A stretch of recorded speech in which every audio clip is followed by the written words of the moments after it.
obrigado, Sr. Presidente, senhoras e senhores deputados.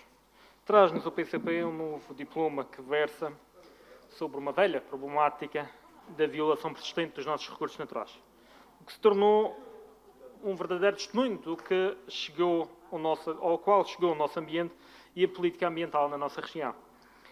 Pois este, de facto, tem sido o historial do ambiente da nossa região. Extrações que dizimaram por completo muitas das nossas ribeiras, muitos dos nossos recursos, sucessivos cenários de manifesta clandestinidade e manifesta atitude abusiva de utilização de muitos dos nossos recursos naturais, ainda há pouco falávamos sobre isso, atitude manifestamente abusiva por alguns poderosos e uma completa inércia e apatia por parte das entidades governativas que têm a obrigação de fiscalizar e garantir a preservação e sustentabilidade das atividades de prospecção e extração dos recursos minerais. Têm, de facto, o poder de atuar, não o fazem, por alguma razão será. Algo que foi, inclusive, reforçado, como referia bem o Sr. Deputado do PCP, nas audições da Comissão Eventual de Inquérito que tomou lugar nesta Casa e que versava sobre a atuação nestes processos de extração. E, de facto, não podemos continuar a admitir que um governo com responsabilidades na matéria, com responsabilidades ambientais, continue simplesmente a assobiar para o lado e que, pasme-se, ainda louve a intervenção de algumas empresas de extração, como chegamos a assistir nas declarações desta Casa. Não podemos admitir que continuem a tentar atirar areia para os olhos da população, defendendo que a movimentação destes inertes e que a retirada de madeira das orlas das ribeiras configure não uma atividade de extração, mas, segundo os nossos governantes, uma operação de limpeza e desobstrução das ribeiras gratuita, sem qualquer interesse por parte dos privados. Uma oferta generosa que estas empresas fazem à população, que levam este material sem necessidade de qualquer pagamento, mas depois vendem-no ao Governo Regional para as obras públicas. Mas na ótica do Governo Regional trata-se apenas de altruísmo empresarial. E o mais irónico é que a maioria destas atividades têm vindo a ser constantemente apelidadas de limpezas, sem, no entanto, existirem estudos de impacto ambiental ou qualquer relatório de acompanhamento. Movimentações sem qualquer plano de recuperação paisagística, que são, como sabemos, obrigatórias nos casos de extração. E mais grave, quando muitas destas limpezas, entre aspas, obviamente,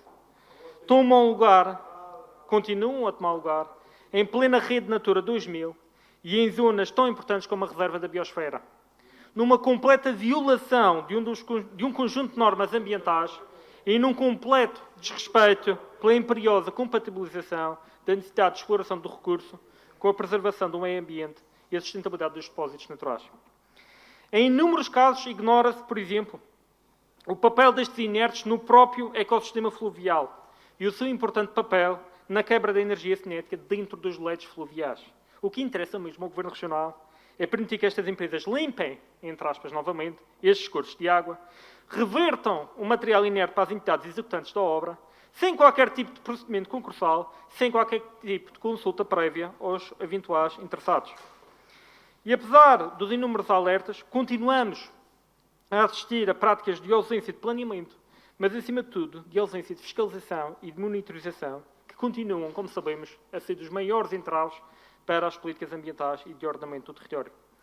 Isto porque estas atividades de extração sem a devida licença e fiscalização configuram, a todos os níveis, graves ilegalidades e graves irregularidades e têm responsáveis políticos por esta situação. Porque são situações que decorrem há anos e que têm vindo a envolver a construção de estradas, depósito de lamas em bacias de retenção improvisadas e toda uma panóplia de atividades que só poderão resultar em dois cenários: o de conivência ou o de incapacidade governativa, nomeadamente no exercício das suas funções de fiscalização. E, como estamos num debate sério, como dizíamos ainda há pouco, nós não queremos acreditar que exista conivência governativa para estas ações ilegais de extração e de claros atentados ambientais. Pelo que, tal como o proponente, também a JPP acredita que a prevalência de tais atentados só poderão ser devidos à incapacidade do Governo e que, neste sentido, é necessário garantir o reforço de fiscalização da extração de inertes e das ações de preservação e desimpedimento das linhas de água. Posição que é, inclusive, reforçada pelo próprio relatório da Comissão, de uma forma clara, que refere à necessidade de mais recursos humanos para o acompanhamento destas ações, legitimando, de facto, este projeto que hoje discutimos. De facto, não aprovar este diploma é ser conivente com este assalto aos nossos recursos naturais. E já diz o povo, quem não deve, não teme. E por esta razão, porque faz todo o sentido, quer do ponto de vista ambiental, quer do ponto de vista económico, mas acima de tudo, na proteção da nossa população, por todas estas razões, o JPP irá naturalmente se associar e acompanhar este diploma. Muito obrigado.